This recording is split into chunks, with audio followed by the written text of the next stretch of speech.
Hi ಸ್ನೇಹಿತರೆ, welcome to my channel. ಸ್ನೇಹಿತರೆ, ಇವತ್ತು ಈವ್ನಿಂಗ್ ಆದಂತ ಒಂದು ಪರ್ಫೆಕ್ಟ್ ಆದಂತ ಒಂದು ಸ್ನಾಕ್ಸ್ ಜೊತೆ ಕಾಂಬಿನೇಷನ್ ರೆಸಿಪಿ ಹೇಗೆ ಮಾಡೋದು ನೋಡೋಣ ಬನ್ನಿ. ಒಂದು ಮಿಕ್ಸಿ ಜಾರ್ ತಗೋತಾ ಇದ್ದೀನಿ. 1 ಇಂಚ್ ಶುಂಠಿ, 3 ಎಸಳು ಬೆಳ್ಳುಳ್ಳಿ, 2 ಮೆಣಸಿನಕಾಯಿ,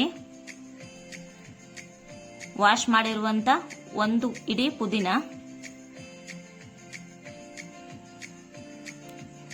1 ಇಡೀ ಕೊತ್ತಂಬರಿ ಸೇಮ್ ಹಾಕೋಬೇಕು. ಒಂದು ಜಾಸ್ತಿ ಒಂದು ಕಮ್ಮಿ ಮಾಡ್ಕೋಬೇಡಿ. 1 ಕಪ್ ಮೊಸರು, ಸ್ವಲ್ಪ ಕೂಡ ನೀರು ಆಡ್ ಮಾಡ್ಕೋಬಾರ್ದು. ಇದಕ್ಕೆ ನೀರು ಹಾಕೊಂಡ್ರೆ ಟೇಸ್ಟ್ ಚೇಂಜ್ ಆಗುತ್ತೆ. ರುಚಿಗೆ ತಕ್ಕಷ್ಟು ಉಪ್ಪು. ಇದನ್ನ ಹಾಕೊಂಡು ಮಿಕ್ಸಿಗೆ ಹಾಕೋಬರ್ತೀನಿ. ಮಿಕ್ಸಿ ಹಾಕೊಂಬಂದಾಗಿದೆ, ರೆಡಿ ಆಗಿದೆ. ಈಗ ಒಂದು ಬೌಲ್ಗೆ ಸರ್ವ್ ಮಾಡ್ಕೊಂತ ಇದ್ದೀನಿ. ನೋಡಿದ್ರಲ್ಲ ಯಾವ ತರ ಬಂತು ಪುದೀನ ಚಟ್ನಿ. ನೀವು ಕೂಡ ಟ್ರೈ ಮಾಡಿ ಈ ಚಟ್ನಿ ಒಂದ್ಸಲ. ನೆಕ್ಸ್ಟ್ ಬಾಳೆಕಾಯಿ ಬಜ್ಜಿ ಮಾಡ್ತಾ ಇದ್ದೀನಿ. 1 ಬೌಲ್ ತಗೊಂಡಿದ್ದೀನಿ, ನೀರ್ ತಗೊಂಡಿದ್ದೀನಿ, ಸ್ವಲ್ಪ ಉಪ್ಪು ಹಾಕೋತಾ ಇದ್ದೀನಿ.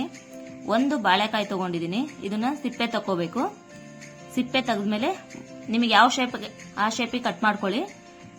ನಾನು ಈ ತರ ಶೇಪಲ್ಲಿ ಕಟ್ ಮಾಡ್ಕೋತಾ ಇದ್ದೀನಿ. ಒಂದೊಂದನೇ ತೆಳುವಾಗಿ ಕಟ್ ಮಾಡ್ಕೊಳ್ಳಿ. ತುಂಬಾ ದಪ್ಪನೂ ಬೇಡ, ತುಂಬಾ ತೆಳ್ಳಗೂ ಬೇಡ, ಮೀಡಿಯಂ ಸ್ಲೈಸ್ ಆಗಿ ಕಟ್ ಮಾಡ್ಕೊಳ್ಳಿ. ಈ ತರ ನೀಟಾಗಿ ಕಟ್ ಮಾಡಿ ಆ ಬೌಲ್ ಇರುತ್ತಲ್ಲ, ನೀರ್ ಹಾಕಿರೋ ಬೌಲ್ಗೆ ಹಾಕೊಳ್ಳಿ. ಈ ತರ ಹಾಕೋದ್ರಿಂದ ಬಾಳೆಕಾಯಿ ಕಪ್ಪಾಗಲ್ಲ. ಅದರಿಂದ ಈ ತರ ಕಟ್ ಮಾಡಿದ ಎಲ್ಲಾ ಸ್ಲೈಸ್ನು ಕೂಡ ಒಂದು ಬೌಲ್ ನೀರು ಇದೆಯಲ್ಲ ಆ ಬೌಲ್ಗೆ ಹಾಕೋಬೇಕು.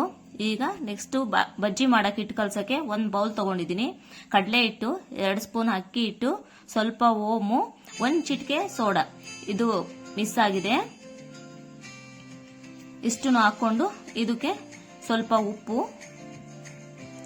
1/2 ಸ್ಪೂನ್ ಅಷ್ಟು ಖಾರದ ಪುಡಿ ಹಾಕೊಂಡ್ಬಿಟ್ಟು ಇದನ್ನ ನೀಟಾಗಿ ಮಿಕ್ಸ್ ಮಾಡ್ಕೋಬೇಕು. ನೀಟಾಗಿ ಮಿಕ್ಸ್ ಮಾಡ್ಕೊಂಡು ಇದಕ್ಕೆ ಸ್ವಲ್ಪ ನೀರು ಹಾಕೊಂತ ಕಲಿಸ್ತಾ ಹೋಗ್ಬೇಕು. ಇದು ಕೂಡ ಗಟ್ಟಿಗೂ ಇರಬಾರ್ದು, ತೆಳ್ಳಗೂ ಇರಬಾರ್ದು, ಮೀಡಿಯಂ ಅಲ್ಲಿ ಕಲ್ಸ್ಕೋಬೇಕು. ನೋಡ್ರಿ ಯಾವ ಕನ್ಸಿಸ್ಟೆನ್ಸಿ ಇರಬೇಕಂತ ತೋರಿಸ್ತಾ ಇದೀವಿ. ಇವಾಗ ಒಂದು ಬಾಣಲಿ ಬಿಸಿ ಇಟ್ಕೊಂಡಿದೀನಿ. ಅದಕ್ಕೆ ಆಯಿಲ್ ಹಾಕೊಂಡು ಬಿಸಿ ಮಾಡ್ಕೋಬೇಕು. ಇದು ಕೂಡ ಮೀಡಿಯಂ ಫ್ಲೇಮ್ ಅಲ್ಲಿ ಇಟ್ಕೊಂಡು ನೀಟಾಗಿ ಬಿಸಿ ಮಾಡ್ಕೊಳ್ಳಿ. ಈ ತರ ಸ್ವಲ್ಪ ಬಿಟ್ಟು ಚೆಕ್ ಮಾಡ್ಕೊಳ್ಳಿ ಬಿಸಿ ಆಗಿದೆಯಾ ಇಲ್ಲ ಅಂತ.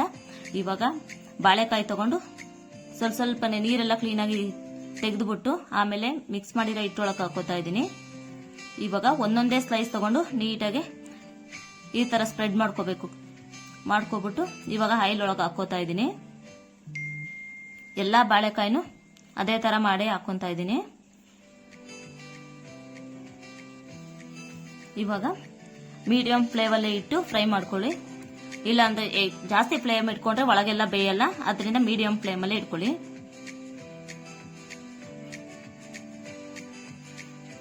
ಇವಾಗ ನೋಡಿ ಈ ತರ ಆಗಿದೆ. ಇವಾಗ ಈ ತರ ಗೋಲ್ಡ್ ಕಲರ್ ಬರಬೇಕು. ಇವಾಗ ಆಗಿದೆ. ಇದನ್ನ ಒಂದು ಪ್ಲೇಟ್ ತಗೊಂಡು ಅದಕ್ಕೆ ಒಂದು ಟಿಶ್ಯೂ ಪೇಪರ್ ಹಾಕೊಂಡು ಬಾಳೆಕಾಯಿ ಬಜ್ಜಿನ ತೆಗೆದುಬಿಟ್ಟು ಆ ಟಿಶ್ಯೂ ಪೇಪರ್ ಹಾಕಿದೀವಲ್ಲ ಆ ಪ್ಲೇಟ್ ಅಲ್ಲಿ ಹಾಕೋಬೇಕು. ಎಕ್ಸ್ಟ್ರಾ ಆಯಿಲ್ ಏನಿರುತ್ತೆ ಅದನ್ನೆಲ್ಲ ಹೀರ್ಕೊಳ್ಳುತ್ತೆ ಟಿಶ್ಯೂ ಪೇಪರ್ ಹಾಕೋದ್ರಿಂದ. ನೋಡಿದ್ರಲ್ಲ ಸ್ನೇಹಿತರೆ, ಇದು ಕ್ರಿಸ್ಪಿಯಾಗಿ ನಿಮಗೆ ಯಾವ ತರ ನೋಡ್ಲಿಕ್ಕೆ ಸಿಗುತ್ತೆ ಅಂತ. ಇದು ಬಾಳೆಕಾಯಿ ಬಜ್ಜಿಯಲ್ಲಿ ಇದರ ಜೊತೆ ಗ್ರೀನ್ ಚಟ್ನಿ ಜೊತೆ ಸರ್ವ್ ಮಾಡೋದು ಒಂದು ವಿಶೇಷವಾಗಿ ಒಂದು ಟೇಸ್ಟ್ ಸಿಗುತ್ತೆ ಅಂತ ಹೇಳ್ಬೋದು ಸ್ನೇಹಿತರೆ. ಈ ತರ ಕ್ರಿಸ್ಪಿ ಆದಂತ ಬಾಳೆಕಾಯಿ ಬಜ್ಜಿ ಜೊತೆ ಗ್ರೀನ್ ಪುದೀನ ಚಟ್ನಿ ಕೂಡ ನೀವು ಮನೇಲಿ ಟ್ರೈ ಮಾಡಿ. ರೆಡಿ ಫಾರ್ ಸರ್ವ್ ಅಂತ ಹೇಳ್ತಾ ಸ್ನೇಹಿತರೆ, ಇವತ್ತಿನ ವಿಡಿಯೋನ ನೀವು ಲೈಕ್ ಮಾಡಿದ್ರೆ ಇಷ್ಟಪಟ್ಟಿದ್ರೆ ಅಂದ್ಕೊಂಡಿದ್ದೀನಿ. ದಯವಿಟ್ಟು ನನ್ನ ಚಾನಲ್ನ ಸಬ್ಸ್ಕ್ರೈಬ್ ಮಾಡಿ. ಕಲ್ಪನಾ ಕಾಂತು ಲೈಫ್ ಸ್ಟೈಲ್ ಅಂತ ಹೇಳ್ತಾ thank you for watching. Please subscribe my YouTube channel. Thank you so much. Thank you.